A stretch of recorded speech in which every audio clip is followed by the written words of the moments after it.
All right. First of all, how's training going? Yeah, training's going really well. Put in a injury-free base for once, and yeah, I'm just excited for the 2013 Australian season. I've got like 2 races in America, which I'm going to fly back to America next week. Hopefully, my visas come in time for Yep. races on the East Coast. So yeah, I'm excited for that. That's pretty cool. And like, I mean, the training base. How many Ks are you doing a week now? And yeah, I'm not doing a whole lot of mileage. We've kind of like keeping it really closely monitored and around 80 miles, but I'm probably averaging, that's at a high week, but I'm probably around 65, 70 most of the time. yep. And workout sessions, like, I mean, track sessions. How many of them are you doing a week?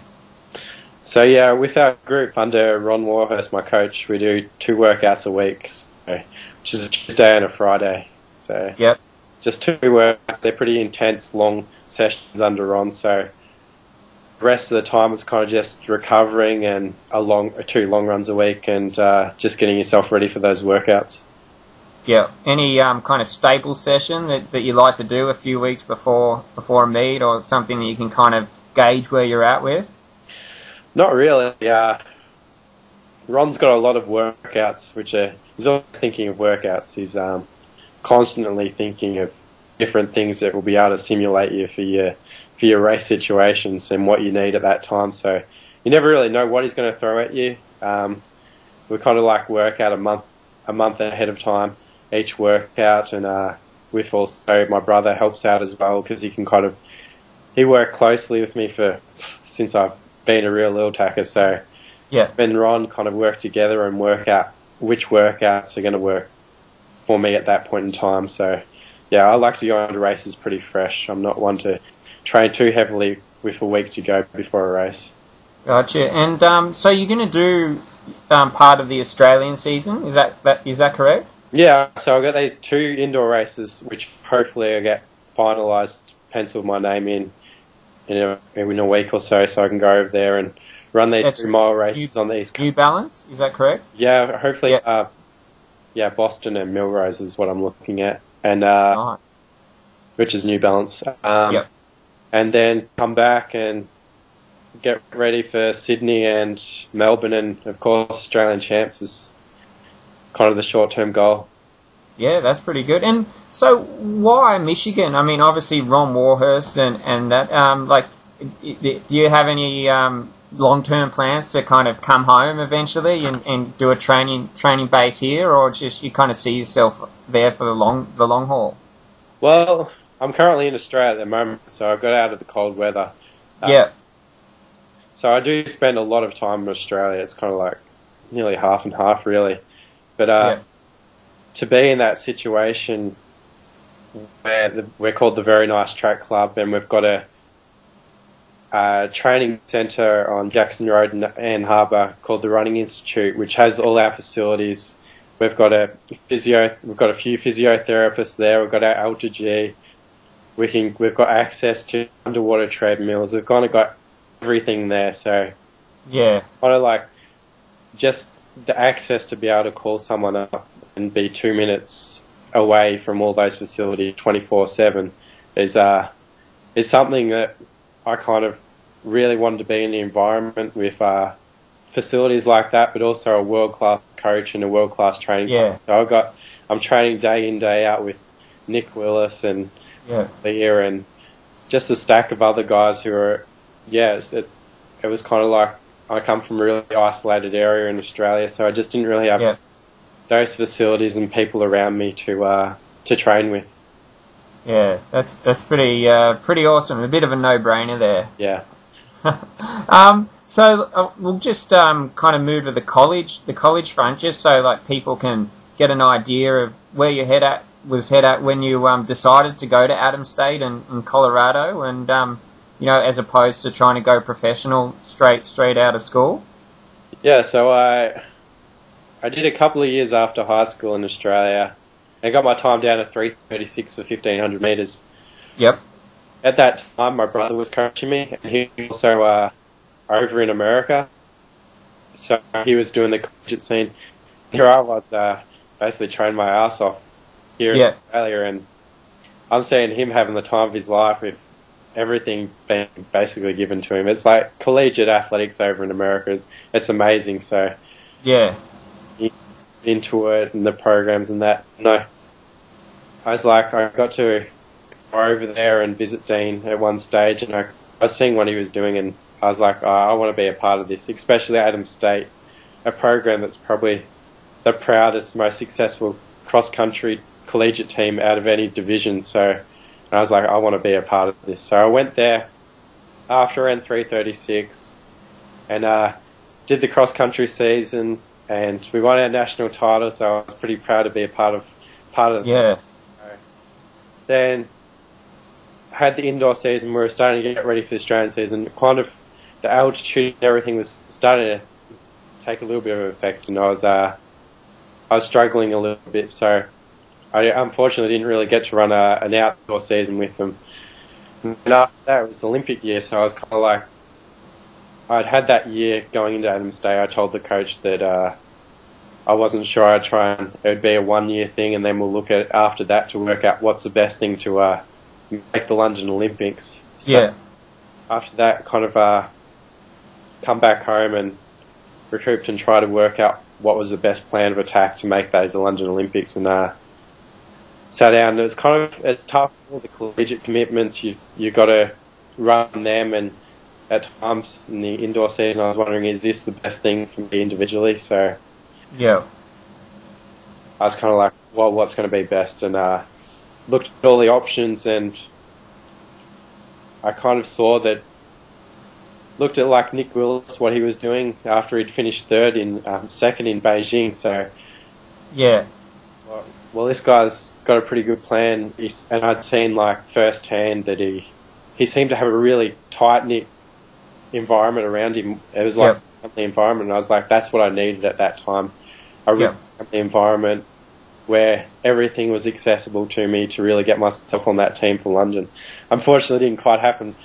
And that was that due to a niggling kind of hip injury, like that hampered your progress through that? A niggling hip injury that put me out of a bit of time, and then I tried to come back a little bit too quick because I'd already missed the Australian season, and time was cutting short to try and get that timing before the qualifying deadline cut off, and just wasn't able to get myself back in time. And then I had to have a bit more time off because of the hip injury, and I was kind of like, well, I didn't know if it was going to be my last season ever. It was kind of daunting.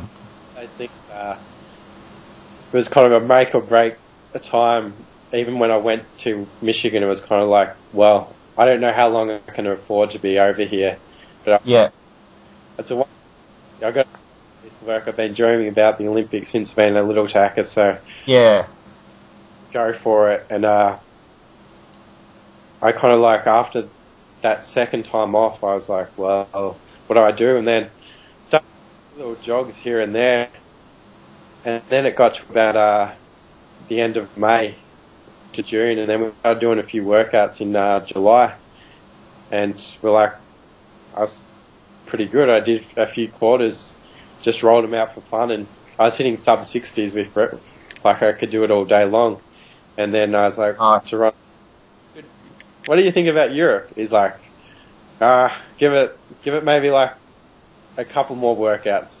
And we kind of hit a few more workouts, and I was like, well, I've got enough money. I can make it to London to see Nick race, because it's been an amazing journey seeing Nick put all the jigsaw puzzles. So I was like really keen to go over there and watch him race, and I was like, well, I can run a few races here in Europe, and it was kind of wishful thinking. And then the closer it got, I was like doing some really good workouts, and I'd hardly done much training at all. And I was well, we'll find a real low-key race, and I found a low-key race in Sweden, and went over there and won that race, and I was able to experience all the London, so I was able to basically live with Nick while he was going through the heats and rounds and everything, which was an amazing experience. That's amazing, yeah.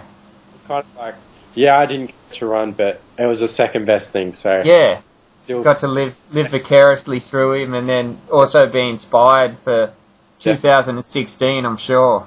Kind of like, it kind of gave me that little bit of an Olympic experience, especially seeing some guy trying not just to run at Olympics, he was going for gold. So to exactly.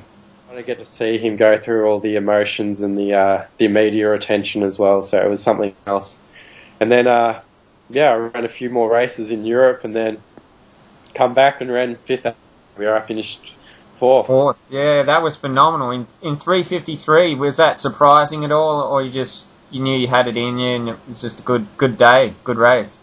Yeah, well, I guess if anyone looked at my training, it wasn't, well, the amount of training I'd done, I hadn't done much, but my workouts that I was doing, my key workouts, really indicated I was in that shape. And it was like, I'd ran a couple of races in Europe, and I'd got a personal best in the 800 metres off hardly any speed work, and I'd just like done base easy running tempos and stuff like that. And I was like, and then we did a couple of workouts, and we're like, someone get me into 1500 metres here in Europe, and get myself into the field. And put myself into the field at Fifth Avenue, and I was like, I actually got to the start line. I was like, I can win here. Yeah.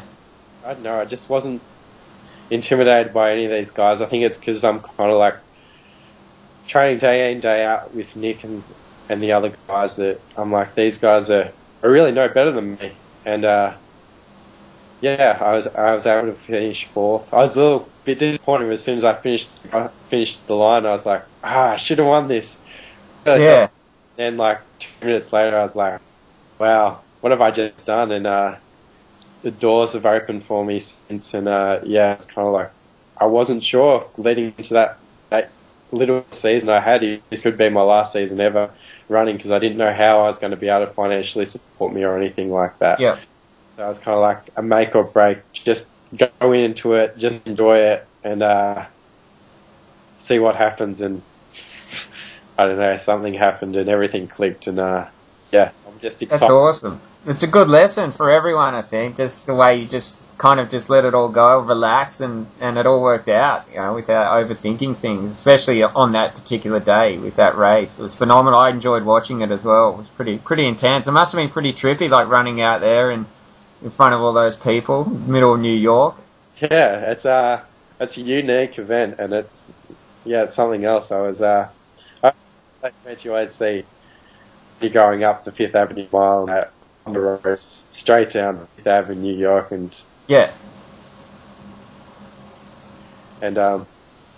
I guess also helped the rent so well. But yeah, it was a nice weekend, that's for sure.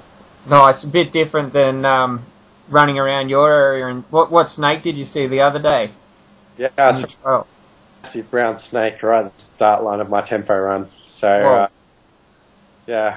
I decided to move on and do it somewhere else. I wasn't going past that guy. Yeah, that would have got the adrenaline flowing anyway. So that's good. All right, so basically, like we'll round it up.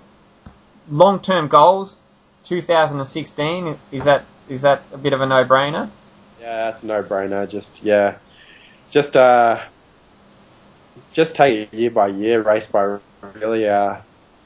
There's certainly that long-term plan, and we've kind of got that all planned out, what I need to do and what I need to hit each year.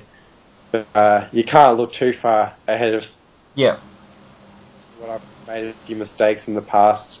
Just focus on what's happening next, now and then, and what's happening right now. Just got to enjoy it at the time, and that's what I'm doing right now. Just every day I'm going out for a run. I'm just loving it, because I guess I had a fair bit of time off to just enjoy my running and stuff like that. Yeah, that's fantastic to hear. So, and the final question is favorite type of ice cream. Oh, favorite ice cream. I knew that would get a smile.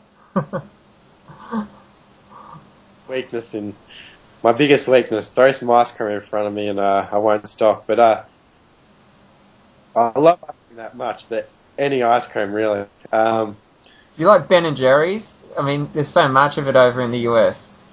No, I'm not a huge Ben and Jerry's fan, actually. Yeah, well, I'm not going to knock it back, but mint choc chip. I love mint choc chip ice cream. Yeah, it's a good one. Also, like a bit of jelly swirled through my ice cream. That goes down pretty well. Nice. Yeah. That's really cool. That's is like when you're running, is that like one of the main things on your mind? Not just ice cream, but food a lot of the time. Like what am I going to eat like after this workout? Not so much. Ice cream's on my mind a fair bit of the time, but no, actually, I don't know. I've got a bit of a weak stomach, so when I'm running, I'm not really thinking about food too much. All right. Yeah. Doing a long run, of course, about the last half an hour of a long run, you start to think about food. But yeah. Yeah. Oh, that's cool. Well, Craig, thanks so much for talking to us today, Runners Tribe, and yeah, it's been phenomenal. And wish you all the best for the coming season, and I'll see you out in the Australian circuit for sure. Wait to race in Australia. It's 20 years. I think 2009 is the last time I raced in Australia, so I'm just excited to come back and run in front of my family and all the people who have been supporting me over these last couple of years. So yeah, can't wait. Can't wait. Cool. Awesome. All right then, man. I'll see you later. Thanks, Russ. Cheers, mate. See ya.